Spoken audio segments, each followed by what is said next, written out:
pensions update आगामी निष्पत्ति लक्ष लक्ष पेंशनर्स अपेक्षा नमस्कार बंधु माने आज सबुठ बड़ खबर ईपीएस 95 पेंशन योजना संपर्क में देशर लक्ष लक्ष पेंशनर्स एवं एक बड़ निष्पत्तिर अपेक्षा अच्छा समस्त मन में एक प्रश्न नूतन पेंशन 7500 केबे हबो सरकार केबे देबे शेष निष्पत्ति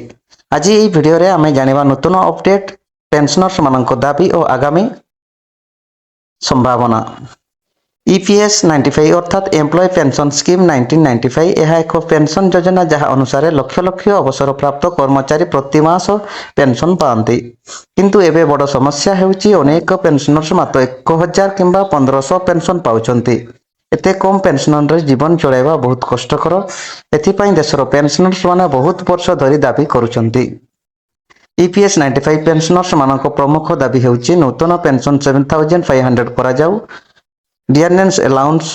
महंगा भत्ता दिया जाऊ पेंशनर्स मानक भल मेडिकल सुविधा दिया जाऊ यही दाबी को नहीं बहुत संगठन एवं पेंशनर्स गोष्ठी लगातार आंदोलन करुछंती कितेक समय सरकार यही विषय आलोचना करथिबा खबर आसीछि किंतु एपर्यंत अंतिम घोषणा होई नाही तथापि पेंशनर्स मानक आशा अछि जे शीघ्र एक बड़ निष्पत्ति आसी पारे वर्तमान देशर प्राय 78 लाख ईपीएस 95 पेंशनर्स एही निष्पत्ति को अपेक्षा अछंती बा करूचंती जदि सरकार नूतन पेंशन बढ़ाइबा को निष्पत्ति नहीं थाए तेबे यह एक लक्ष लक्ष परिवार पई एक सहायता हेबो तेबे बंधु माने ईपीएस 95 पेंशनर्स ने आगामी दिन में कौन बड़ घोषणा आसीबो सेति समस्त नजर रही मतामत कौन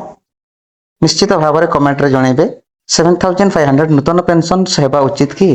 कमेंट रे निश्चय लिखंतु वीडियोटी भल लागिले लाइक शेयर एवं चैनल को सब्सक्राइब करने को भूलिए नहीं